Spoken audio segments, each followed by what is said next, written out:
Welcome back to Key Talk Media. This your host, Key Talk. Check it out, man. Alright. I'm gonna give a shout out to the Notification Gang, Key Talk Gang, give it all the reader the same thing for rocking with me every single video. If you listen to my voice right now, go ahead and like the video and hit the notification so you get a notification every single time I drop a video. Finally, some good news is coming out for the YSL crew, mainly for young talking about Sergio Kitchens, which of course that's Gunna. Now why I say it's good news for the entire YSL, because maybe they're not all getting out, but now at least one person got the actual opportunity, a chance of getting out. It looks like that they've actually cleared Gunna's name of any type of violent crime that he was actually issued, inside of RICO. Anytime he was mentioned inside there with anything with violence, they've completely cleared out his name on that. And with that information, I'm talking about, his lawyer has now filed a motion for a bond. I'm talking about, this is the third motion. I believe this is the last motion that they're actually filing for him to get out. Of course, the previous two times they actually filed for him was completely denied. So this is a good thing for him. And actually, I'm talking about, the bond actually says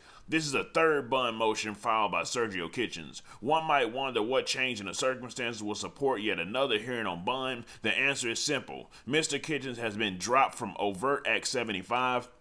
And of course, that's probably one of the violent acts that they had him listed as, and he was actually dropped for it. And they said, and two, the prosecution at each prior hearing proceeded by way of unsworn proffer. Man, pretty much what this means is, when they say that, the investigation, they had the unsworn proffers, and that's why they were denying his bond for the last previous times. They're pretty much saying that there's information that the prosecution possibly had, not even that it's sworn, it's unsworn already, so that they possibly had more information by some of the prophets, which means some of the snitches that they were talking to, whether they were arrested already or not arrested already, whoever was giving them information, that they potentially had information that would, further implement Gunna into, some of the violent acts. But now it's coming out, talking about they've turned in the prophets and stuff that they had to the courts, and then it comes out that none of them mentioned Gunna's name as far as saying, hey, he did this, he did that. Anyways, unsworn proffer has implored the court to deny bond on the basis that the investigation is ongoing,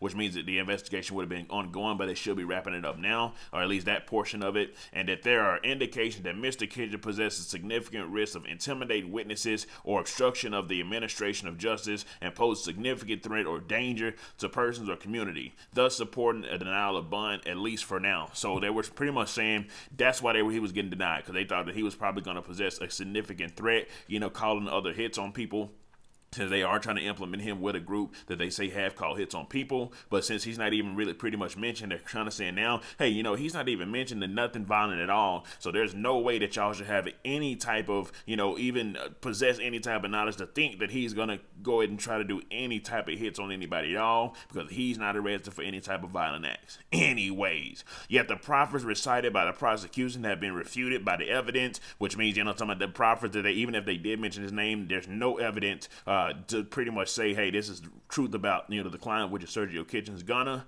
Anyways, each time, not only has the ongoing investigation failed to verify a single instance in which one single person has actually made an accusation that Kitchens has threatened anybody. Of course, nobody even said that he threatened anybody directly or indirectly. They're pretty much saying that just so they can know, hey, man, give him this bond. Nobody's even said that, he's threatened anybody at all. But the prosecution has pruned the indictment in a superseding indictment to remove virtually any reference of Kitchens involved in any violent related offense. Moreover, in compliance with the court's order requiring the prosecution to reveal the defense by September 23rd, and of course it is September the 27th, so the time for them to prove that, Gunna had any type of violent charges, offenses, or anybody saying that he did anything violent against them, whether that be the people that's doing the proffers or the witnesses at all. Anyways, by September 23rd, any and all proffers or witness statements from gang members.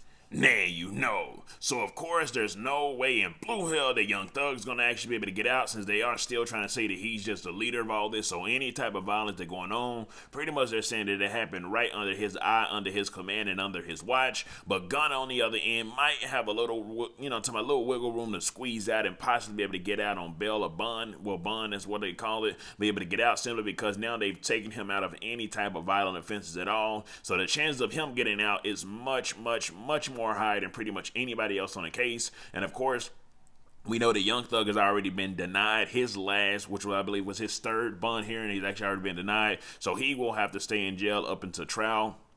Anyways, so as more details coming about this, of course, I will let y'all know. But it is looking good for Gunna right now.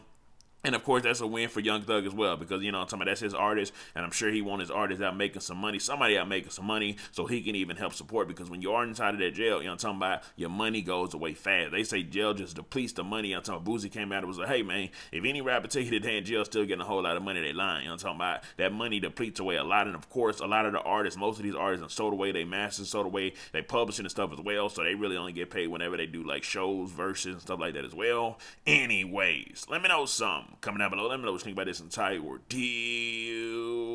I'm out.